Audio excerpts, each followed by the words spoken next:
Welcome to the spirit world, answering your questions on angels, demons, and how the spiritual and physical worlds interact. And now your hosts, Debbie Georgianni and Adam Bly. Well, hello there, and welcome to the spirit world. I am Debbie Georgianni with religious demonologist and co-host Adam Bly, and you today. That's right. It's our July open forum. That's where we, Adam and I, we bring no topics to the table. You do. This is your July open forum, so you get to call in and ask questions about angels, demons, anything in between. I'm going to give the number because then we're going to begin in prayer, and we're going to go right to the calls because the spirit world listeners, you love this show. You look forward to this show each and every Saturday. We want to thank the EWTN Global Catholic Radio Network for sending this show all around the world. So please call in. You don't have to be Catholic to call in. And here is the number, 877-757-9424. Adam, we always begin with the St. Michael prayer. In the name of the Father, and of the Son, and of the Holy Spirit. Saint Michael the Archangel, defend us in battle. Be our protection against the wickedness and snares of the devil. May God rebuke him, we humbly pray. And do thou, a prince of the heavenly host, by the power of God, cast into hell Satan and all the evil spirits who prowl about the world, seeking the ruin of souls. Amen. In the name of the Father, and the Son, and the Holy Spirit. Amen. Amen. Thank you so much, Adam. And we have our show team in place. Our senior producer, Tim Mott, is at the controls, making us sound crystal clear. We're being produced by the Guadalupe Radio Network, again, heard all over the EWTN Global Catholic Radio Network. We have our call screeners in place, Carol and Libby. We've got Rachel monitoring social media, doing a great job. Everything is in place. Now we wait for our Spirit World listeners to call in and ask their questions about angels or demons or anything in between. If they have any activity happening, any experience, they want to share something. Maybe they want to ask a question about the faith. They're not sure what's going on. We are here for you. Here's the number, 877-757-9424. It's 877-757-9424. We are very friendly. We'd love to hear from you. Open forums are very popular. Phone lines just light up and they stay lit up the entire quick hour. I think this is one of the fastest hours in Catholic media, I believe. And we go very fast, and we want to hear from you. So if you have a story to share, if you have a question to ask, this is the show to do it, 877-757-9424. But Adam, before we get to the calls, and the calls are lighting up, which is great, our listeners have things to say about angels or demons or anything in between, the invisible world. Adam, in 1 week, Adam, we are going to be together in Plano, Texas for Guadalupe Radio Network's 25th anniversary celebration, Keeping the Promise. We're going to be with 2,000 of our closest friends, and also with Matt Marr and Father Chris Alar and Deacon Harold Burke-Sivers and Jerry Usher and Julie Carrick and Monsignor Charles Pope. And it goes on and on of all the fine folks that will be there at this great 25th anniversary celebration. Adam, I'm so looking forward to it. And I do have to tell you, I have had this week a lot of messages coming in from Spirit World listeners through Facebook. They have told me that they're driving in from all over the place to come into Plano, Texas next Saturday for this great one-day event. It's a free event, and it's sold out. It's amazing. Everybody's got a seat there. It's incredible. And they're coming in to talk about the spirit world. Wow. I haven't really got my head around it yet because until we get closer, it won't be a real thing for me. I have to get through the week. But when you say 2,000 people, that's a lot. That's a lot of people at an event. That's wonderful. Hopefully it's going to be a lot of fun. And the best part, we get to chat with people. We won't be able to chat with 2,000 people, but probably a few hundred. So that's really nice. Yeah, definitely. And we're so excited. Marty and I are flying in to Dallas. We're excited. Marty's going to be with me. And so if you've ever wanted to meet my husband, it's a chance to meet Marty Georgianni. He's really fun to talk to. And he's a good guy. Great guy. He is. He really is. I don't know Yeah. where he came from. I think he was dropped from heaven. I really do. He's pretty amazing. But Adam, are you seeing the calls just line up? Our first set of calls, they're ready to go. Yes. Yes. Yeah. It's great. Boy, I yeah, know. they're almost full. We're gonna try to get through them today so that we Okay. get to as many people as possible. Okay. I Okay, feel so- bad when we run out of time. I know, that is true. So I'm going to ask our senior producer when we're ready to bring up our first caller and introduce them. Hello, senior producer Tim. Hi there. How you doing? We're doing great. It's a beautiful time to have an open forum for July with our Spirit World family. I love that, and I think it's wonderful when we journey together and we leave this hour, Tim, and we're a little bit changed, a little bit closer to God. I know I say that for Take Two as well, but I really mean that. I think Catholic radio is one of these this beautiful medium to be able to be forever changed. You know, once you listen to Catholic radio, something hits you and you're like, wow, I learned something. I'm growing closer to God. And I hope that we achieve that today, Tim. What do you say? I say let's go to our first caller. We have Jan from Springfield, Missouri, listening on the Guadalupe Radio Network app. Jan, you are on with Debbie and Adam. Hi, Jan. Good morning. Good morning. Hi. I'm sorry for crying, but I just recently lost my mother on June 7th. And prior to her passing, she was telling my sister that she was seeing the face of a little boy, and she didn't know who it was. And the day that she passed, one of my nieces gave birth to a baby boy. And we just wondered if she was seeing him, you know, passing, like he was coming and she was going.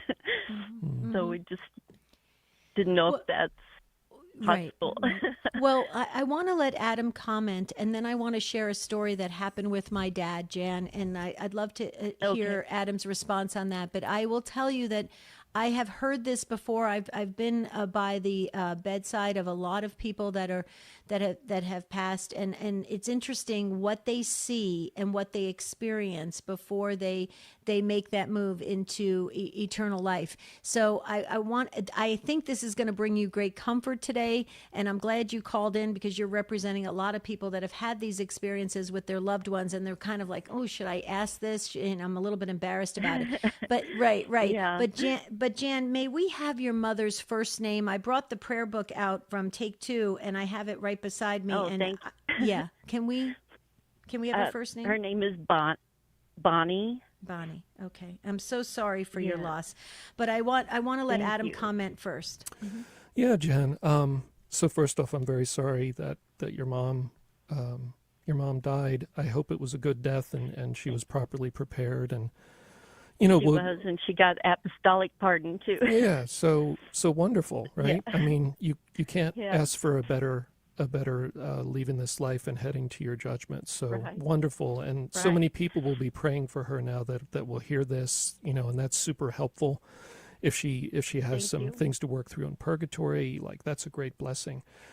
So yeah, I have found it really fascinating. Like, yes, I've been around people that are about to die, and I've been with a couple people as they died, close relatives, and I don't know about you, Deb, but seeing loved ones, passed on loved ones, is super common when people are getting ready to go. It's very often their parents. I've also found it really interesting. There's a number of hospice nurses that have had careers in hospice that have done interviews, basically, or videos about what they see over and over and over. And it's such a common thing that what they call it visioning, that when somebody starts seeing their dead loved ones, they know they're about to die, like within 2 days, basically, more or less, very soon.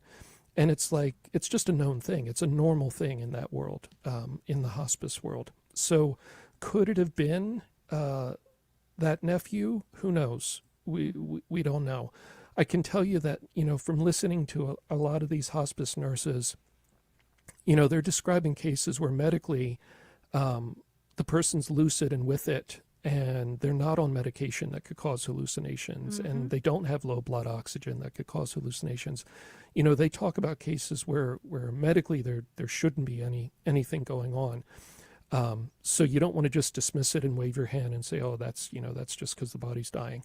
The person's lucid otherwise and intact. Right. So I would just take comfort in that. It could have been a loved one from the family that died young. That's a possibility too. That's exactly what I want to share. So Jan, let me share this with you because it was so obvious to us in our family. When my dad was about a week away from dying, and Adam just said it right there, and I believe I feel that's a confirmation from God. My dad, he was totally aware of everything. He wasn't on any kind of medication, anything. I mean, he was totally with it, and he was communicating well. My dad saw a little boy, a little toddler running around his bed, excited to see him, couldn't wait to see him. And he kept running around the bed, and he would say to my mother, he'd say, Connie, my mother's name was Connie. He'd say, Connie, who is this little kid that's in the room? And my mother would say, there's no one here. He says, I'm not going crazy. There's a little kid here. He's excited to meet me. It was so obvious, Jan, to us as a family. My dad's brother died at 2 years old, and my dad always wanted to meet his brother. He always wanted to meet him, and we believe that little boy that was running around his bed, waiting and so excited to see him, was his little brother. Yes. Yes. Oh my gosh. Yes. Yeah. And here's the thing, beautiful. Jan. Here's the thing, Jan. When you have stories like this from people who, like my dad was so logical, my dad never made up things. He never embellished things. He never did anything like that. He was very practical. And I mean, for them to be so certain that they see this or they know, the invisible world, we have to believe. I mean, it's just important for us to enter in with those spiritual eyes and understand that it's a much bigger world out there than what we're living in. What do you say, Adam? Yeah, this is one of the places where, it happens with people with near-death experiences too. They tend to, the curtain's kind of partly pulled back between the physical and the spiritual. And they see things that, like the example you gave, Deb, later gets confirmed, like that makes sense. Mm-hmm. Yeah.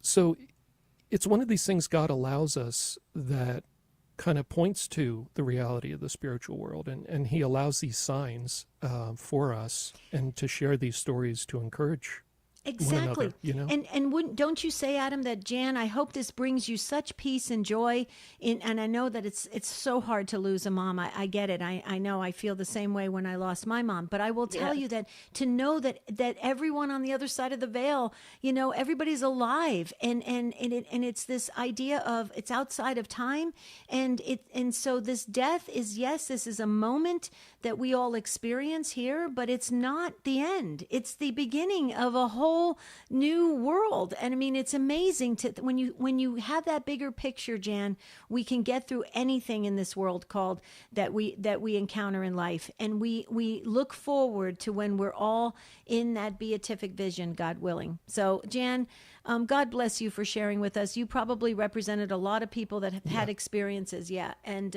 we just thank you and just know that prayers are with your family. Thank you so much. I appreciate it. Yeah. All right. Bye-bye. Bye-bye. Thank you, Jan. Don't you agree, Adam? I know we're going to go to the first break, and then we'll get back. We have Javier and Lisa and Molly and Fernanda. And also we had a question that came in about demons being attached or assigned, a devil assigned to each individual person. We're going to actually hold that question for our mailbag edition, which is next Saturday, because that is a very interesting topic, and I think we should dive into it. That's next Saturday. So thank you for calling in. I know you couldn't stay on the line, but if you do have a question or you want to share your story, please call in 877-757-9424. We have an open phone line just for you here on The Spirit World, and Adam and I will be right back.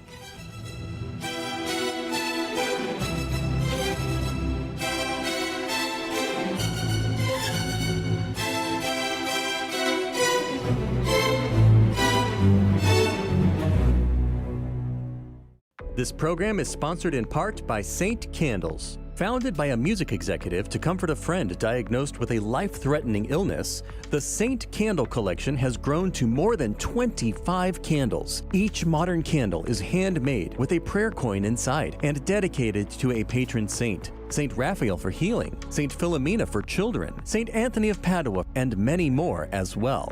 To see which saint candles are available, visit saintcandles.com. This is a Messy Family Minute with Mike and Alicia Hernan. When people ask us about the goal of our family ministry, our answer is simple: world domination. Not by having a prolific family, although that's one way to do it, but by simply proclaiming Jesus Christ is the king of every family. This kingship is lived out through love between spouses and all family members that flows out of our love for the Lord. Where does this plan for world domination start? Jesus had made it easy by giving us the devotion to his sacred heart. When a family puts the image of the all-loving heart of Jesus in a place of honor within their home, Jesus promised they would receive heavenly graces in abundance. Grace that would bring peace to their homes, console them in difficulties, and shed blessings on all their undertakings. All of this just for proclaiming him king of the family. A great day to do this is on June 19th, the Feast of the Sacred Heart. To learn more about how to make Christ the king of your home, visit us at messyfamilyminute.org.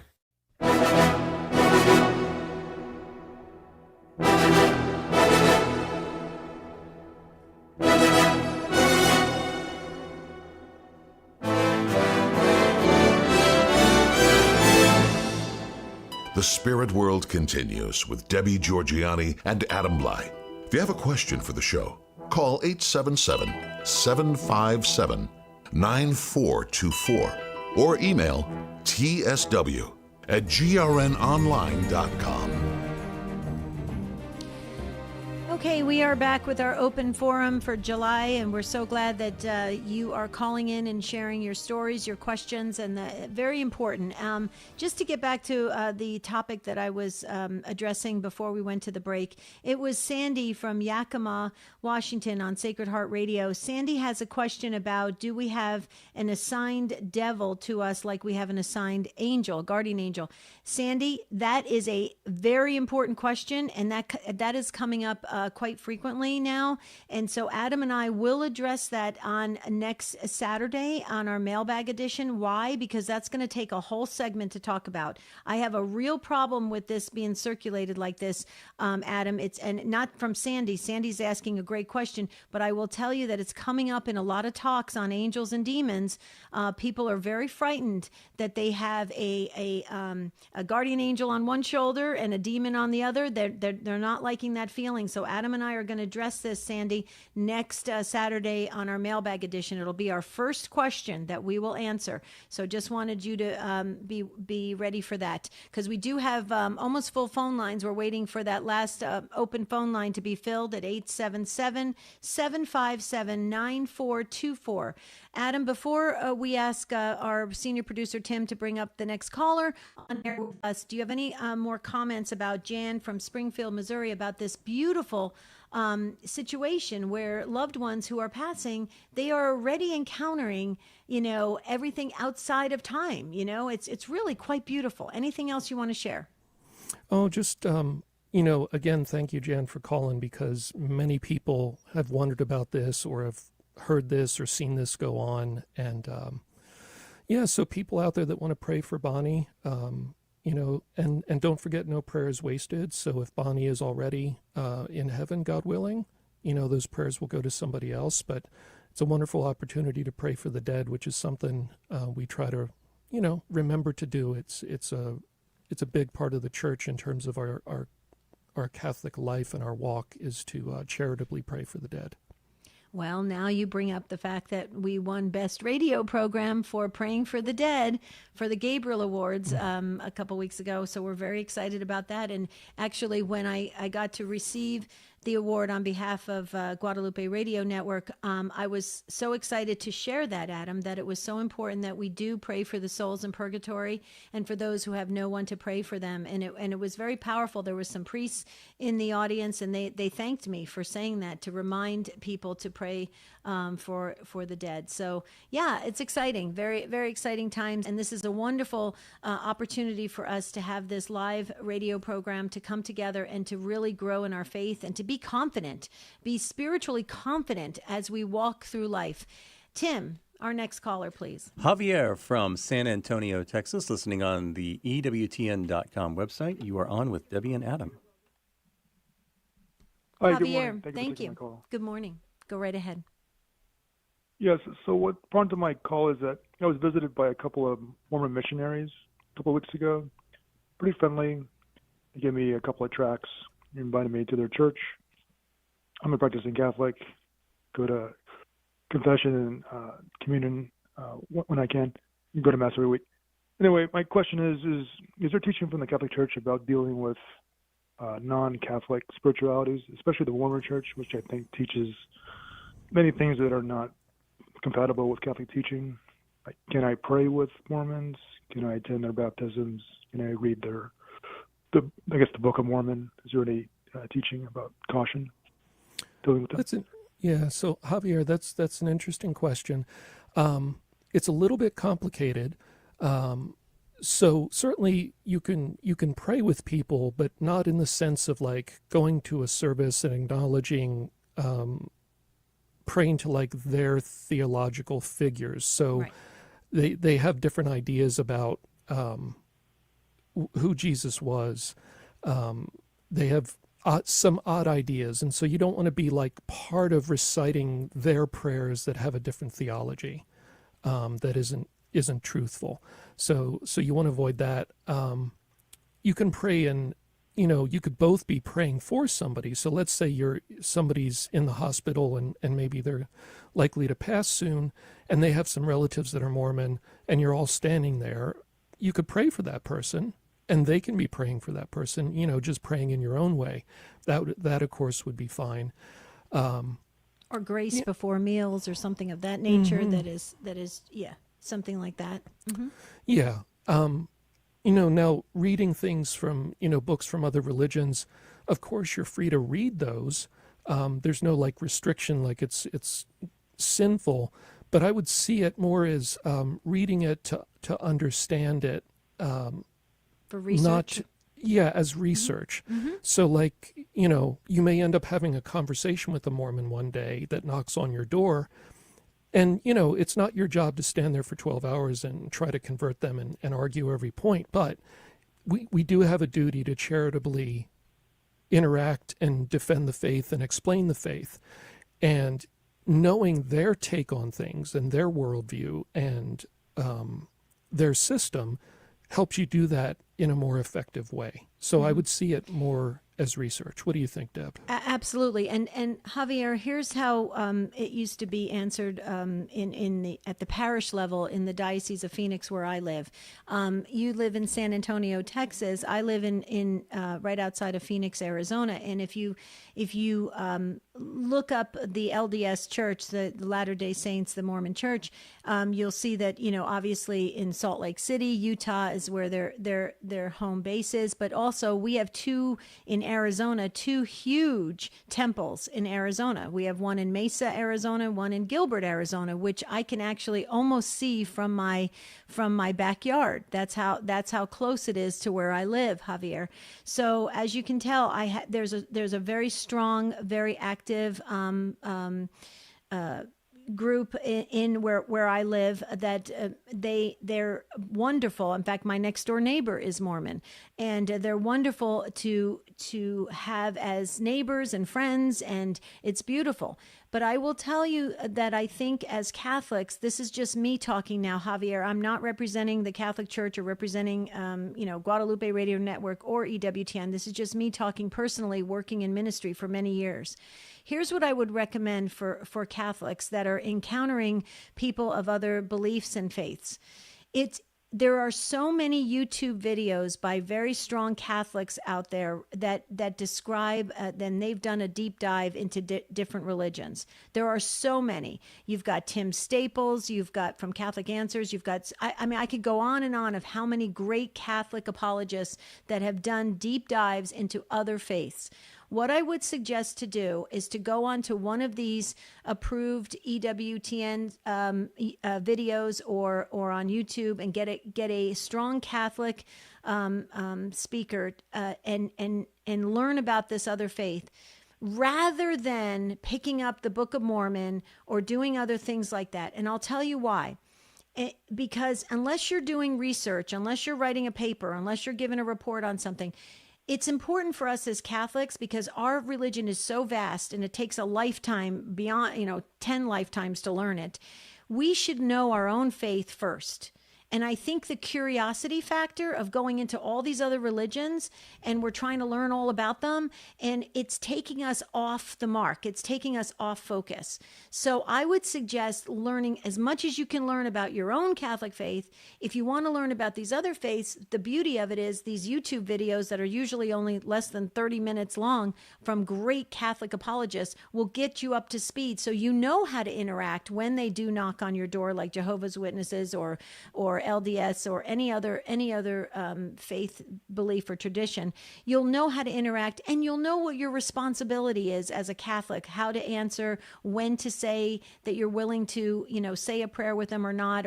But I would not engage like it being taking your time, your Catholic walk time, to go to a baptism of LDS, a Mormon, when we don't acknowledge their baptism. We do not acknowledge their baptisms. So my point is be careful what you put your time to. What do you say, Adam, before we go back to Javier? Yeah. And, touching on we have limited time is a big one. So like Deb said, the great summaries that people have done the work already of studying, these books. And there's tons of other documents that they have that they consider authoritative within that church. And it has changed and morphed over time. It's a rabbit hole that'll end up taking up way too much of your time, and you'll never get to it all. So yeah, the good summaries from qualified people, that is one of the great things about the internet. Right. What do you say, Javier? We'd like to leave you the last comments. This is great counsel. Thank you both for your time. Okay. Thank God you. bless you. Thank you. I mean, I encounter it all the time. I mean, I literally this morning, there was a knock on my door from Jehovah's Witnesses. So, I mean, I get it. I understand that we are, and what is our role? What is our responsibility? But we do have to be careful with our time is precious, guys. And we're trying to get home to God. And so it's important to use your time wisely and to go as deep as you possibly can in your own Catholic faith and your own walk. Well, I know you agree with that, Adam, because that's why we even started this show, right? Exactly. Yep. Okay, can we say hello to our next caller before we go to break, Tim? Sure. We have Molly from Buffalo, New York, listening on the Station of the Cross. Molly, you are on with Debbie and Adam. Hello there. Hi, Molly. How are you? We're great now that you called. Thank you so much. You go right ahead. Okay. Well, about 10 years ago, I was going to Mass quite a bit. I've been Catholic. I'm a cradle Catholic. But friends of mine asked me to go to church with them. And I ended up going to a Unity church. Okay. I didn't know what it was. And it went for about a year, like on and off. And they do meditations. And I sent it to your spirits. Like lots of times out and have conversations. Like I'm just talking about Mary or Jesus, and the spirit would come in. And for a while there, it was all nice and everything. And then a couple of years back, it got demonic. And the spirit said that they needed me, and that they were going to have the whole world scream at my head. They hated me until I went crazy. And I talked to Jeanette Williams about it. She said, "Don't talk to him, you know what I mean?" But sometimes I'll be praying, and it comes in, and and it sounds like guidance that for the most part, but sometimes it's something else that comes in. So how do you stop from doing that if it starts? Right. Well, let me let Adam comment, but I want to ask you a question. Are you're back practicing your Catholic faith? Have you gone to confession? Yeah. Have you gone to confession and talked to the priest about this? Well, I have, but they didn't really know what unity was. So I haven't talked about the spirit, so no. Oh, okay. Well, you do want to maybe make an appointment outside of confession and just talk to the priest about this and bring some information if he doesn't understand the Unity Church, and what that opens up by way of New Age or occult practices or anything like that. So it might help to educate the priest. But also, Molly, you need to feel at peace with this.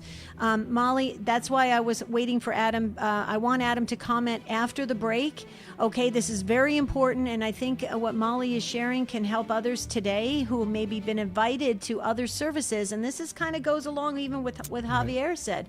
So we're going to give Adam ample time to really answer this, so we can put everybody's mind at ease. Okay, when we come back from this break, this is the Spirit World. It's our open forum for July. We do have one open phone line at 877-757-9424, and please like us on Facebook at the Spirit World Podcast. We will post some additional articles after the show that can maybe help you to get further catechized, and we'll be right back.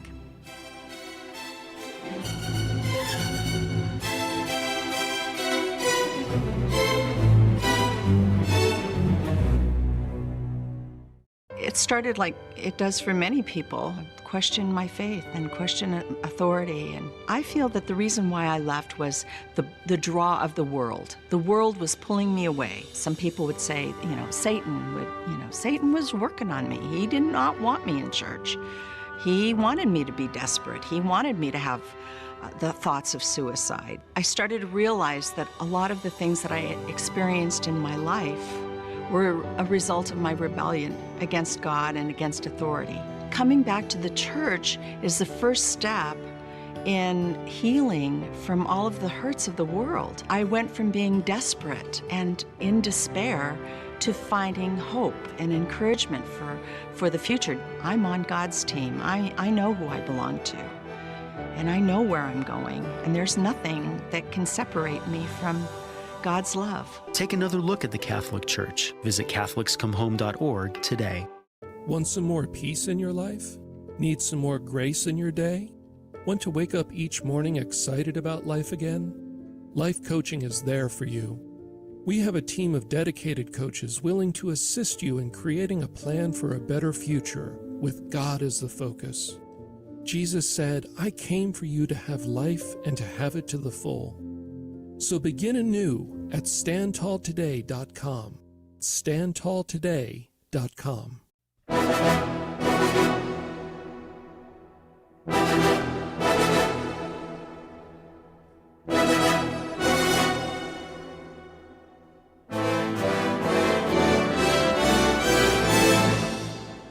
The Spirit World continues with Debbie Georgiani and Adam Bly.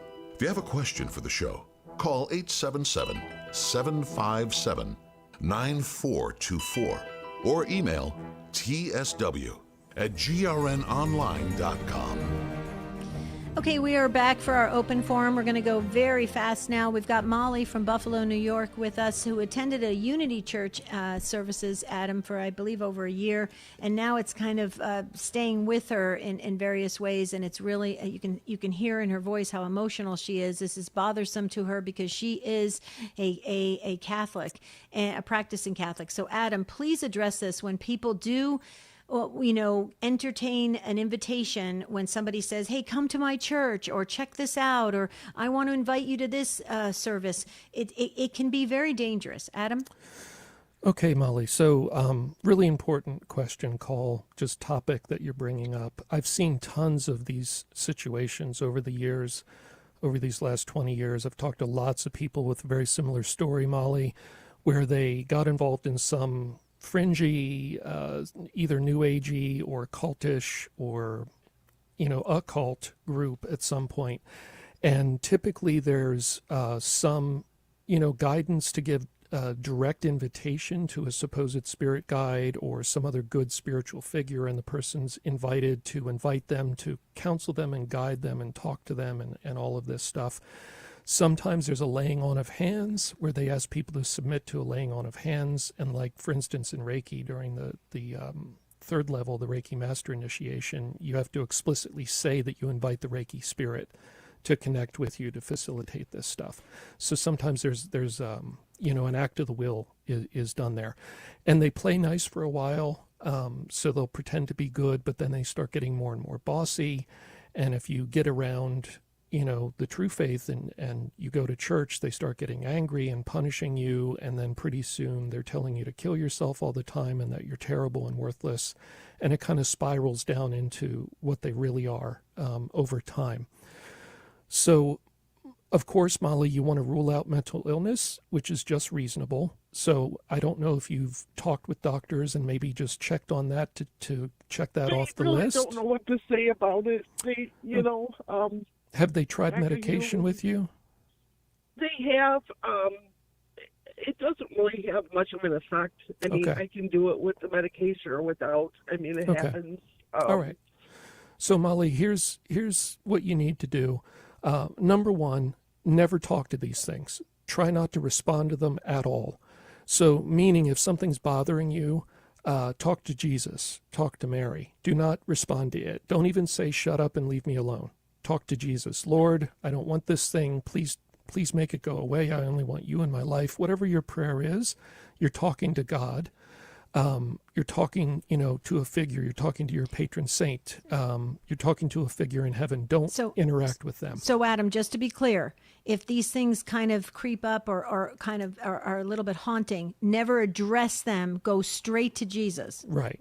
Okay. Exactly. And I always do. I'm always talking to the Mother Mary or Jesus when this happens. Great. It doesn't happen unless I'm talking to them.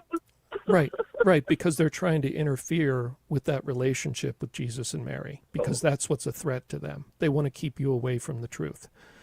Okay, Molly, so the other piece that you need to do is you do need to talk with your priest about it, and if they're not comfortable with or know much about deliverance prayers, once you've talked to your pastor, and make sure you do that first, you can ask your pastor, is there some priest in the diocese that is specialized in this, that does know about it? That's right. And if he says, well, I don't really know, then you can, drop an email to the central office of your diocese, usually called the pastoral center, and say, hey, I'm in this situation.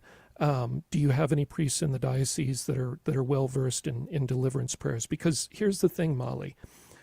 I don't know to what extent you opened the door back then when you were doing stuff with this Unity Church, but they probably guided you through, inviting a spirit guide to attach with you and guide you in some way. By that act of the will, you kind of let them into your life. It's going to take some direct prayer in most cases to command them to leave. So number one, you confess it and you say, and make sure you confess it like clearly, I did this, I made this invitation, I renounce it, I reject it, and I'm sorry, and I do that in sacramental confession. I do that in the reconciliation. And then you need deliverance prayers to command them to go. So it's kind of like, think of it this way, Molly. You let somebody in borrow your apartment while you were out of town, and you come back and they've trashed the place. And you say, look, this wasn't the agreement, get out. And they say no. You then call the cops. So the first step is breaking the relationship and the permission that you gave. The second step is calling the cops, because they're not going to want to leave on their own. And the cops are going to a priest of the church, okay? Okay. You can do it. But Adam, let me just ask you this quick question before we let Molly go. And I know others, I just got another message. Somebody else has a similar situation to Molly. So Molly, you're not alone. So just know that you helped others today. So she goes to the priest. She talks to the priest. She asks for somebody who's in deliverance ministry at the church to help her with this. How about having the home blessed? Get the home blessed. How about wearing yesterday was the feast of St. Benedict. How about getting a blessed St. Benedict medal and wearing it on, or a miraculous medal? So Molly, there are things that you can be doing, even beginning today, to start to help you in this area so that it can free you from this. So just keep that in mind, Molly. We're going to be praying, but we want you to actively go and seek out that priest who's going to listen to you, okay? Okay, very good. Thank you. I appreciate it. You got a lot of prayers, Molly. I mean, you probably have at least a couple dozen prayers going up to heaven for you right now, Molly. So feel those good prayers, okay? Okay. Okay. Okay. God bless you. Beautiful soul. What a beautiful soul. See, this is what happens, Adam, when we entertain these other things. Like you said, you're opening the door, and it's very dangerous. Okay, Tim, where are we going next? We're going to Syracuse, New York for Lisa, listening on the Sirius XM app. Lisa, you are on with Debbie and Adam. Welcome, Lisa. Hi. Hi. Hello. Hi. Hello. You go right ahead. So actually mine does piggyback with Molly's, and just I want Molly to know that I'm praying for her as well, because I did not entertain any of this coming into my life, but unfortunately I work with a group of people that I believe are, do the Wiccan or the whatever, that New Age stuff you were just talking about. And unfortunately everything I talk about with my family at my own home, colors that I wear when I choose in the morning, I come in and they're all wearing them. There's also, I don't really know what to do, because I believe that somehow they have sent a spirit to just be able to see everything that I'm doing, and it's very scary. I actually have gone to confession. I spoke with a priest, and he did do a prayer over me. However, it doesn't work, because there was this quickly is I always go to adoration every day at the church that's next to my work, and one day I ended up going to adoration, and this woman was outside the church, and she's like, "Oh, do you need prayers?" And it was just very strange, and I said sure, and I explained the situation, and she said, "Well, let me give you a hug." And when she gave me a hug, where her head was, I now feel like this sensation of like numbing, or like I'm being choked whenever some people at work, and I know it sounds strange, it's very odd, but they make these weird like loud bucket noises and tap on their desk, and when they do that I start feeling the sensation. I know it's just, there's so much to it, but that's basically it, and I just don't know what to do from here. I really don't know. And are you a practicing Catholic, Lisa? I am. Oh yes. I mean, okay. That's my life. Okay. Good. Yeah. Good. Let me let Adam share what he needs to direct you in. Yeah. So okay. Lisa, first off, you're in a state of grace. You're receiving communion. You're going to adoration. You don't have anything to fear from people maybe, through spirits having hidden information, like knowing hidden things, like knowing things from a distance. That's one of the classic signs of possession that the church uses to diagnose possession. That's not the only one, but that's one of them. And that's because, the enemy is around, like they're allowed to tempt us our entire lives. So you shouldn't worry about whether there's some spirit around. Focus on Jesus, focus on your guardian angel. Those are the spirits that are also always around. Jesus is everywhere, of course, because he created everything. He's God. But you focus on that presence, because both presences are in our lives all the time. And you just, come to terms with that and let it go, because they've always been there your whole life. You're just becoming more aware of it now. So really, you're okay. Okay. You're in a much more powerful position than these fallen creatures. So secondly, pray for them. Pray for these people, particularly when you're at adoration. Forgive them and pray for them. Tell Jesus as sincerely as you can that you forgive them. Pray for them to receive the grace to realize what they're messing around with. Now, are you sure they're involved in the occult?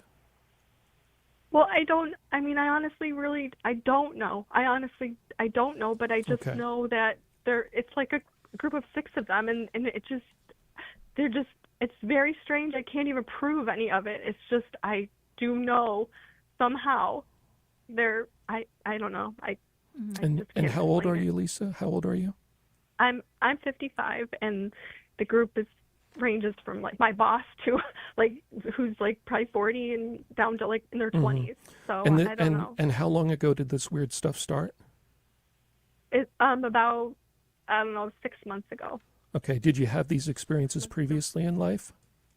No, never. And I do know it started with this woman who wanted to befriend me at work, and I went to lunch with her once in a while, and like it was just odd. She would talk to like she was this, and then all of a sudden things started happening where she would repeat stuff maybe to like other people, and so like I distanced myself from her. But ever since I distanced myself from her, they like, you know, they creepily come by me. They go by my office all the time and stare in at me, and like I said, they make these noises, and I get that sensation of that, and then they have conversations where they're repeating exactly what I said the night before, and they're wearing the same exact colors that I wear every day I come into work. Okay, Lisa. So given your age and that this just started and you didn't have these odd experiences before, it's much less likely that that's mental illness or a brain issue coming on unless there's a new infection or something that just happened.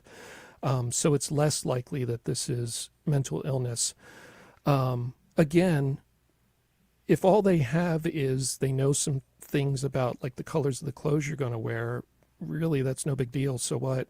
The enemy knows those kind of things. That's not any great power over you. That's just playing games. That's just a parlor trick. Right. So don't let that faze you. Again, you know, forgiving and praying for them, like maybe. And I'm not saying you need to stay there and be in distress or anything, but Jesus has put you in this situation where you have an opportunity, you know, to really pray for these people, especially at adoration. Yeah, Adam. Yeah, I was actually thinking that. Let me just add this to the conversation, Lisa, real quickly. I have a friend who a similar situation happened at work, and she chose to bring sacramentals very, very carefully into the workplace. And she would get there before everyone else, and she'd sprinkle holy water, and she would also have blessed salt. And she had. I'm sorry, Lisa. I actually do that. I have I have holy water, and every morning I spray it around my office. Good. Continue to do that, because it took about a month, and she felt it, everything calming down, and that was really powerful for her, and actually it gave her a lot of confidence to still stay in that workplace. I will tell you that there came a time where she was discerning getting out of that workplace. So I would also keep that as in mind too, Lisa, because this is one thing I just want to say to you, Lisa, just from as a life coaching standpoint. You know, you're spending most of your waking hours at work. You don't need this kind of stress and tension. It's going to take a toll on you. Okay, so if it continues, be praying or being open to possibly changing your line of work to get away from these people. Because when you say, Adam, I don't think that's healthy at all for her to be, 8 hours a day around these people. Yeah, and pray and ask God to open whatever door or through His providence, give you another situation if that's His will. Right. Okay. Yes, I will. Thank you so much. You guys have helped me so much. Thank you. Oh, absolutely. But Lisa, like Adam has taught me so. I mean, I'm so grateful to Adam when he says, Deb, these demons, these temptations are always going to be around you. It's what you focus on. So keep your focus on Jesus. Keep your focus on Mary, the angel, the holy angels, and the saints, and you can get through it, Lisa. You really can. Okay. So, and we're praying for you. And Molly called back, and she said she can relate to what you're saying to Lisa, and she thanks you for the prayers, and she's praying for you. So everybody's praying for each other now. Okay, Yay. Lisa. Yes, exactly. Yeah, we got to stick together. Absolutely, Lisa. God bless you. Okay, Tim, we're going to get to our last caller today. Okay, we have... There we go. Last caller is Elizabeth from New York, listening on, actually watching our YouTube live. GRN Online is the YouTube channel. Here is Elizabeth. Beautiful. We wave to you, Elizabeth. Take it away. Hi, how are you? I called in last month. I was the one who was the ex-New Ager, and I found the St. Benedict medal. Mm-hmm. Yes, welcome back. Yes, thank you. Hi. Yeah. Thank you so much. So just, again, piggybacking on everything else, and also from the first, from what the first caller spoke about.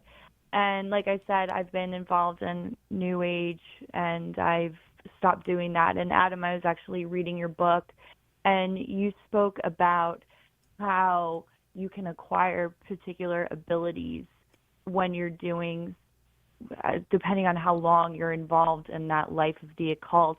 So I just wanted to know, because when the first caller spoke about seeing a little boy running around the bed and whatnot, and just the proper discernment between some people having dreams about something and coming to fruition, and then also just the discernment between that, because even when I was younger, before I knew about any of this stuff, I would have sort of, I guess you could say, prophetic dreams. And like I said, I don't want any abilities now. I just said I want absolutely nothing. And if it's from God and it's something that I was supposed to have, then so be it, thy will be done. But is there kind of a discernment between what God gives us, and I guess what someone it would be a seer, and the gifts, and then what is acquired throughout the years? Okay, so obviously we could write a short book on this topic, but here's the Cliff Notes, Elizabeth.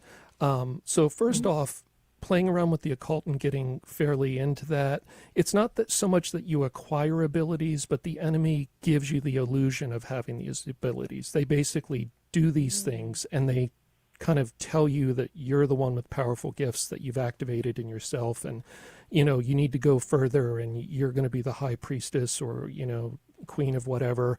They're always puffing up the ego. So it's the enemy giving the sham of an ability. Now, a genuine kind of charism given from God is given for some ministry that God wants you to do in this life, some role in this life, and those gifts are legitimate. And they come from the Creator, and they're linked to or they're working with, commensurate with what you're here to do in this life. When you pursue the occult, it's not about thy will be done, what gifts you've given to do the work you want me to do. The occult is my will be done. I want to get these powers, and that way I can get what I want out of the world and out of other people, and I can control things and push away bad things and draw good things to myself. It's about ego. It's about the self. And that's the difference between, that's the difference between God and pursuing the selfishness, which is black magic and the occult. So the great thing to do, and I've found this to be really helpful over the years in working with people, I think your position's great. Don't pursue anything. If God wants to do something, he'll do it. And when in doubt, and you need to do this sincerely, ask Jesus to take away anything that isn't from him. And you need to be willing to give up whatever parlor trick the enemy is using to keep you chained to some practice or some belief system, where they hold that out as like the cookie of like, keep playing with this stuff and you'll get these neat powers, and it's just them doing it. It's a sham. But you need to sincerely be willing to give that up and ask Jesus to take away it if it's not from him. And I've seen so many cases where right away, like, it's gone. And it's such an eye-opener for people. So that would be the way I would pursue it. Discerning between dreams, it's difficult because we dream about lots of stuff and we dream about common stuff, and sometimes it happens. I really wouldn't worry about it. I wouldn't worry about it one way or the other. Pretty much ignore it. They're dreams. Trust in God's providence. Trust in God's providence in your waking life, his permissive will, his active will. Pursue that life of obedience to God, that relationship with Jesus, and don't worry about dreams too much. Mm-hmm. Well said, Adam. What do you say, Elizabeth? So that's great, because like I said, I had struggled with, I don't want anything left over, and thy will be done. That's kind of been my motto now. Okay, just thy will be done. But because I was in it for 12 years, and it's interesting again how everything from the previous callers, and Adam, from your book, when you mentioned that it starts out as kind and loving, and then the oppression happens and you get the nasty voices, you just get the darkness, so to speak, that was happening. So I feel like I'm still kind of shedding all of that. And every day I just said, I don't want anything. I want, if I'm just more sensitive and it's a gift from God, so be it. I welcome it and I trust it. So thank you for the clarification. And honestly, just hearing, ignore it. It's a dream. That's just a huge weight off my shoulders as well. Right. So There you go, Elizabeth. Thank you so much. Thanks for staying in touch with us. We appreciate it. You hear that music. I told you this was a fast hour in Catholic radio, so I got to do all the thank yous now, and also saying I'm sorry we couldn't get to Gabe and the others that were waiting on the line, maybe for the next open forum for August. Elisa, we got your prayer intentions for everyone that you wanted to add to the prayer book from Spokane, Washington. We've got that in the book. Want to thank all of the chats going on YouTube, Facebook, Instagram, X, Rumble, TikTok, and Twitch. Thanks, you guys. Thank you to the show team, Tim, Carol, Libby, Rachel. What a great show team we have. Thank you to EWTN for carrying the broadcast. Okay, that'll do it, guys. For Adam Bly, I'm Debbie Georgiani. Until next Saturday, have a beautiful and blessed week. We'll see you real soon.